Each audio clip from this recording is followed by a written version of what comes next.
Making pierogi. Making pierogi. So I have most of the potatoes peeled here. And I have the fixings ready. We're not going to use all those onions because that'll be for the smavidla as well. Garbage man today, so wanted to get rid of the skins. So I'm going to peel this last potato. You all know how to peel potatoes. And you always know. use this kind of potato? I do. Red potatoes are nice. I used to kind of insist on red potatoes, but I've been using russets for the longest time. I just think they're Same. readily available. Easier to peel. Easier to peel. They're larger. Yeah. Clean. It just, Well, yeah. by the time you get all the cheese and goodies in there, nobody would know the difference. So Perfectly cooked I got potato. them all washed and ready on the stove. So I'll add this one. And set it on. We'll get some salt in there. Sasha, stay down. She should be tired. We're getting ready for the dough here too. Yeah, we're getting ready for the dough. We got our utensils. Here's some salt for the potatoes. We'll set these on, get them boiling.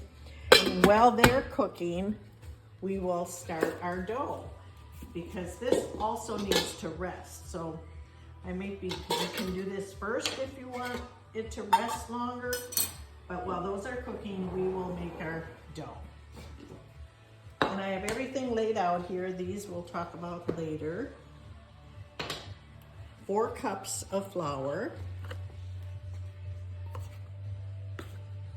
And I do even because it's amazing how a little bit extra flour will stiffen your dough a little bit. I've written it down and it really is amazing how well it works.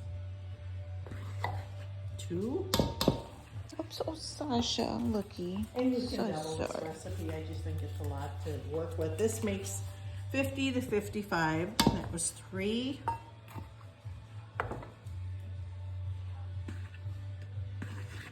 And 4. And then I have a little flour thing here that I clear up my counter here a little bit. And then I make a well. I make a well in here. And I add it's a teaspoon of salt, but so that to me looks like a teaspoon. And in oil, 2 to 3 tablespoons oil. Oops, sorry. And because I'm afraid of getting a shell in that white flour, this is what I do. So I know I can get the shell out if it's in this bowl. I kind of do that with everything. You know, old people can be clumsy, so I don't want any shells. Yep. There.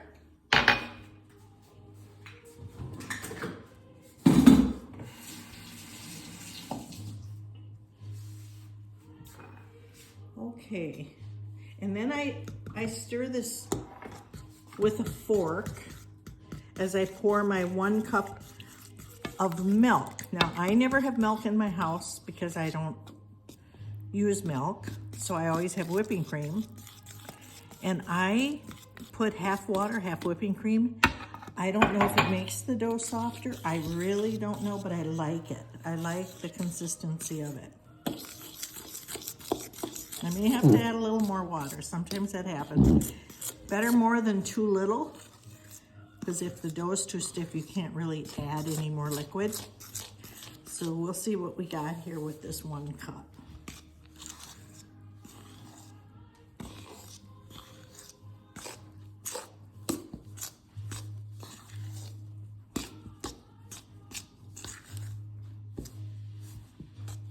A few more drops might help.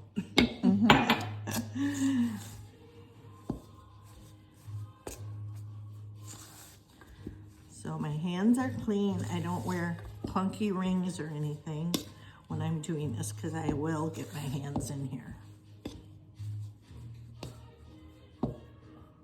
and it feels really, really nice. So as soon as I get this blended pretty good, I'll dump it out and let the gluten glute. 1 cup of my kind of milk, half whipping cream, half water. You can choose if you have whipping cream in the house. I would suggest it because it seems to me it does affect how soft and pliable the dough is. And that's just happenstance. I didn't really know that happened. Yes, the dough feels wonderful. So for my daughter filming purposes, the dough is perfect. You can kind of tell. You want it nice to work with. So I will flour up my counter a little bit and just give it a few turns, and then we'll let it rest under that bowl.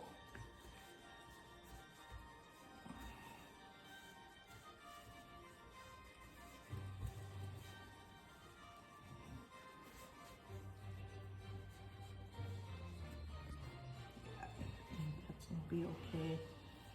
So 5 ingredients. 1, 2, 3, 4. Yeah. Good. It's really easy. Dough for noodles or whatever is so easy to make and fun. The more you work with it, the more you're gonna love. I love making these. I even got myself a little rolling pin for my little. So we let that rest. These I suggest using, not terry. I used to flour my counters when I was young making these. And then it dawned on me, why don't I just use towels to put these pierogi so they don't stick? Because if they're warm, your potatoes are a little warm, they're gonna stick to whatever. But towels like this without lint work great. Is that what you use, Lori? Mm-hmm. Put them on a towel. That's because my mom uses them. Yeah. So, we're probably at a halt now. We're gonna have to wait for the potatoes to get boiling. I have cheese ready. I don't buy the block anymore because I then have leftovers. So I buy the individual. American cheese then? This is Velveeta. It's the Velveeta. Velveeta American, Oh, okay. yeah. Yep. So I'm thinking I'll use most of it because I have nearly 5 pounds of potatoes, or for sure 5 pounds of potatoes. And then I always use a little cheddar. You can use sharp or mild. The sharper the cheese, the stronger the cheese flavor. And then when we get to it, if you ever see one of these in the store, I got these in Germany and gave each of my kids one. I know when the kids were young, they didn't like chunks of onion. So I just grate the onion into the potato, and we'll get to that. Salt, pepper, cheese, grated onion, and that's pretty much gonna be the potato part. Okay, the potatoes are done. So we're gonna drain the water off of them. Make sure you get all the water out, because you don't want your potatoes, so make sure all the water is drained out. Okay, so now while that's good and hot, we want to put in the cheese so it starts to melt.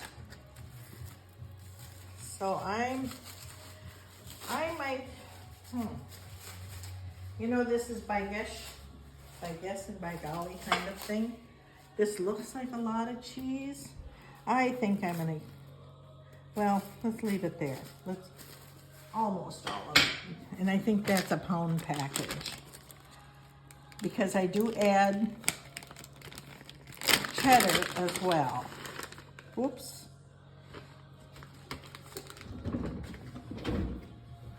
Using that up, that makes me happy. Okay, so we're gonna grate our onion in here, and I'm gonna use half of this onion, or maybe a little more than half. See how nice and Nobody knows there's onion in it, but boy, the flavor.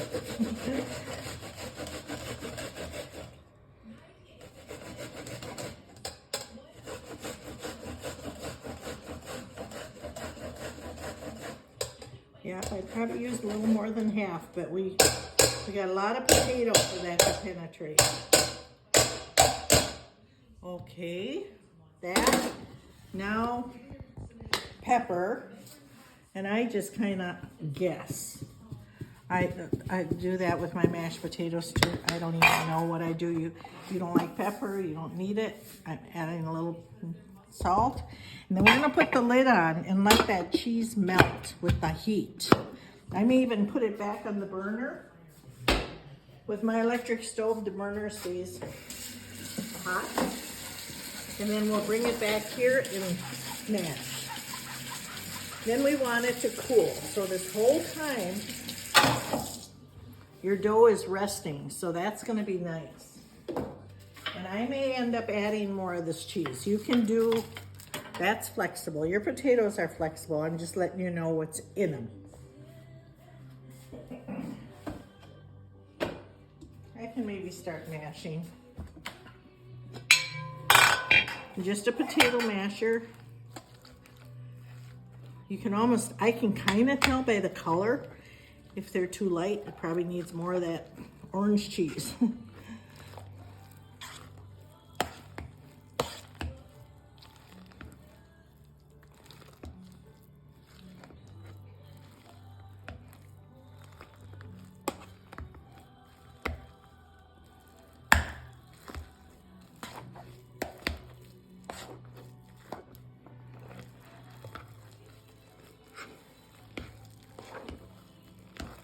I think the last time I got out my beaters, because, you know, when you get old, you get arthritis and not as easy to mush. So I think the last time I did this, I actually got my hand mixer. So it blended well, and I may have to do that so I don't have a bunch of lumps. But you know what? I'm gonna throw all this cheese in there. So I believe it was a pound package. I'm not quite sure. So now our potatoes have cooled down. You want to work with them when they're cool. And while that was happening, I actually got my smavidla started. I had my onions peeled, and I always saute them in oil, because if you saute them in the butter will burn before they're sauteed. So I saute them in a little bit of oil, and then I add probably a pound of butter for all this. And it'll melt nicely in there. So that's that. That's what you eat over the pierogi. Smavidla. That's a Ukrainian word, not a Polish word. So here I made a couple little balls, and we don't roll out our dough. And it's interesting because when I was young, I had this Polish friend, and she said, "You need to roll out the dough. You're taking too much time." And I said, "Well, my mother did it this way." And she said, "Oh, it's easier the other way." So I asked my mother, because I'm young and learning. And she said, "Well, Joyce, you don't ever roll your dough twice. This way you never roll your dough twice. You use each roll up. Otherwise your dough will be tough by the time you're finished with it, because you're re-rolling and reflouring and whatever."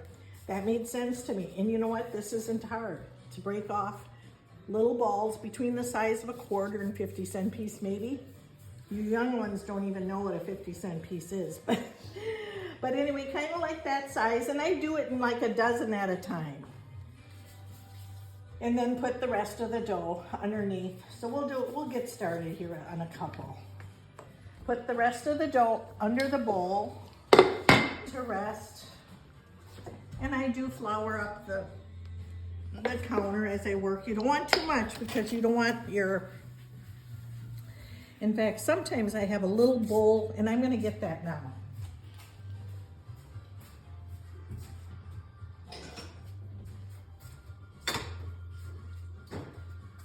Just a little bowl of water, just in case I did a boo-boo and got too much flour and it's not sticking.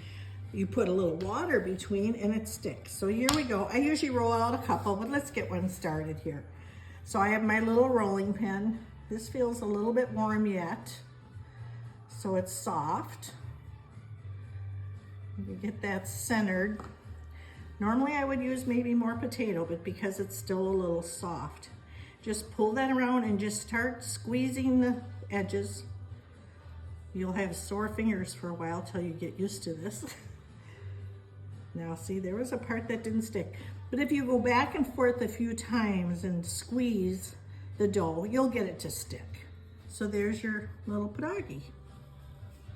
And we take another one and roll it. And I love my little rolling pin. I didn't think that, what am I going to use that for? It came with spatulas. I think that's why I got it. And I love it for my, see, they're a little bit warm, so a little flour can kind of help that a bit. Now, you can stretch your dough. Our dough is great. It's so pliable that I can pull it and make it work. Even though I had a little bit hefty on the potato, you can shove that potato in and still make it work, because the dough is really nice to work with. If your dough is too stiff, you probably wouldn't be able to do something like that. But I can remember my mom doing exactly that.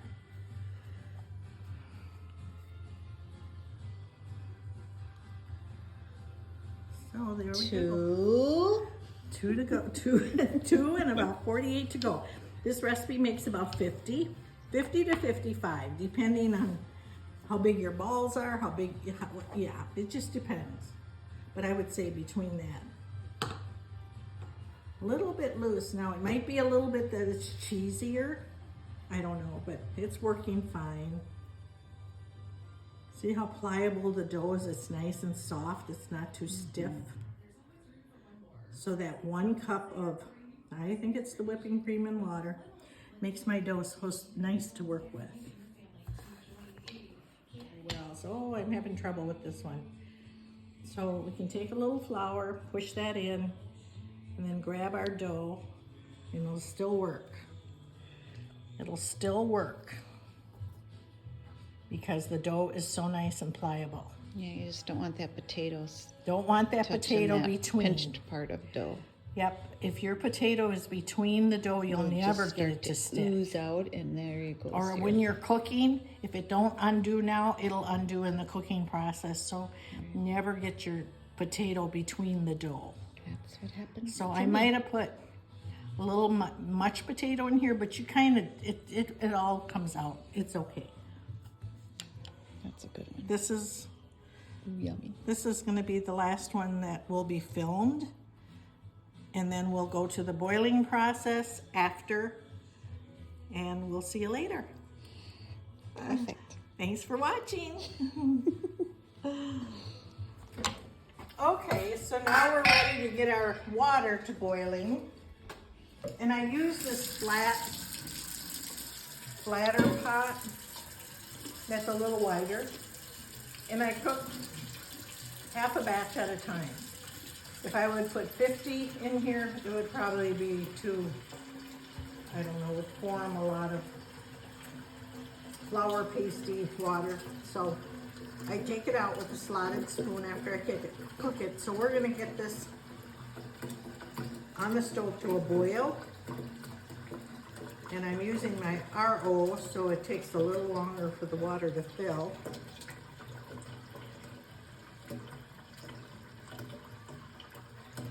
And I'll add a little oil. I always add a little oil when I cook pasta, either bought or homemade.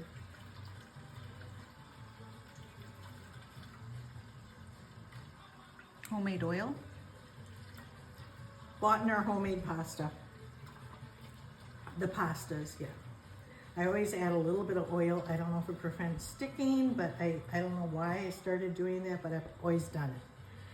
So we'll get the water set on the stove here to boiling.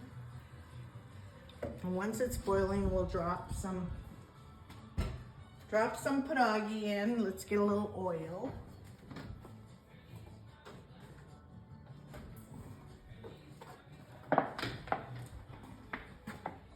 Whoops, missed it. Just a little drizzle. A little oil. bring that to a boil. I'll put the lid on so it comes to a boil faster. And our onions are sauteed. I could drop the butter in, but that's not a rush. Okay, back to our pierogi making. So I had a few little balls left here. Finish up. Don't want too much flour, but enough so they don't stick when you roll. And when you roll them, it clears some of that flour away too, so.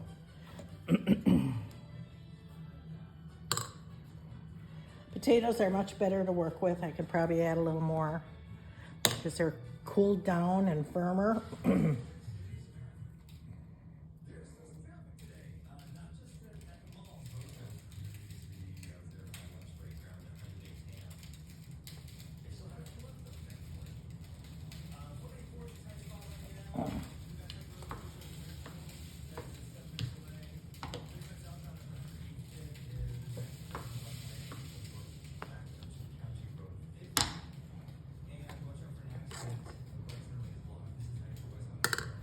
Oh, much better. Easier to work with. They cooled down a bunch and got firmer.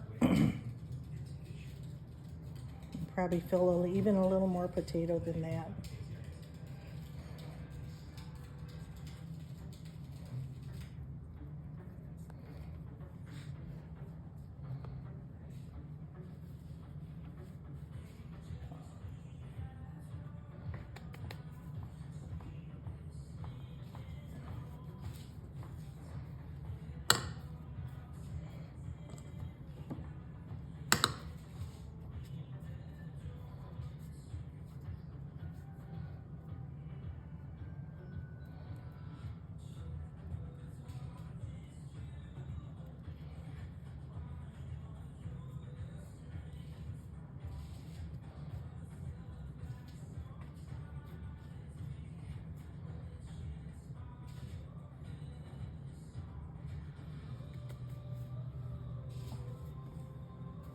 Okay, so this is rested, so it's easier to break away some balls when it's not got any creases in it or whatever.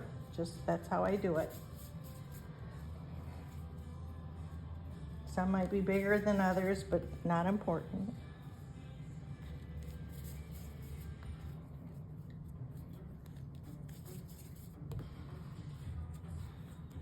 2, 4, 6, 8.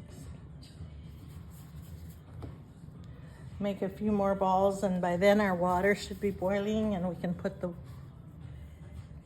into the pot. Our water is boiling and we want to drop these in gently. So just take as many as you can hold, I guess. This is how I do it. You can do it any way. You can bring your towel over there. Maybe you're working with it near the pot. So we'll drop them in. I like to keep the water moving so they don't stick to the bottom.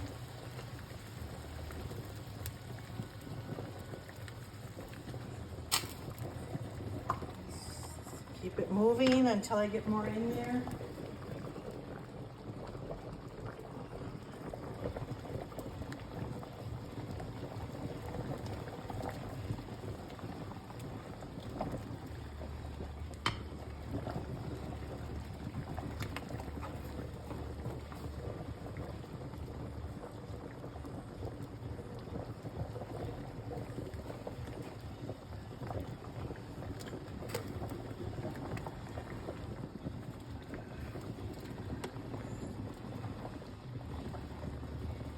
Good boil. If you keep your spoon like this, your water will never overflow the pot.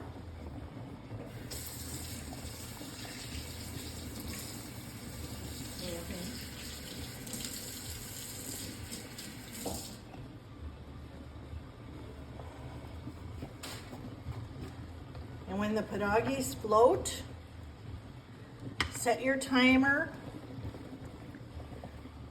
I cook them for 15 minutes. That's kind of al dente. You can cook them longer. It's your individual taste.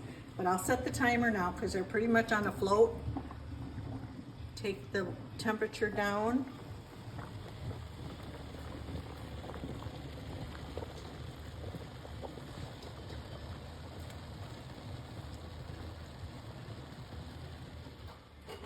because I want to use that water again for my next batch, is use the slotted spoon and put them in a pan to cool, and then I usually freeze them because I obviously can't use this many. So I'll put them in a cookie sheet pan with a little butter on the bottom.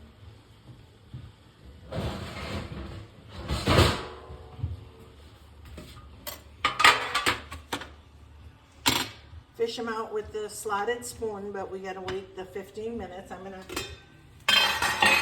get my butter melted here, and then I'll spread some of it on the bottom of that pan. So now we're back to our pierogis boiling.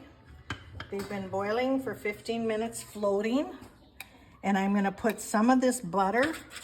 You get some onions in the butter, it's okay because it all goes in the same spot. And I'm gonna let the pierogis cool in here.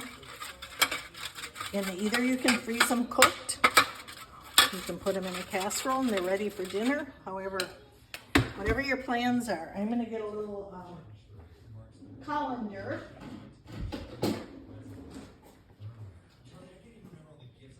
And you can do what works for you, but this is what I did.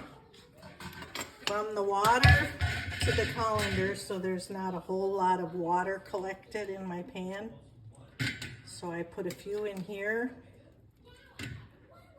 to drain. All right, so we cooked our first batch. It's in the pan, waiting to cool. And I can butter them now, or we could put them in a casserole, or we can wait till they're cool and I put them in a flat freezer bag and freeze them singly, because of course I take them out one at a time if I want. And so that's the end. Our butter is ready. I've got 2 sticks in with maybe 4 little onions. We're a big onion family. You could add more butter to that. You'll have the flavor of onion. And I think that's it. It's a wrap.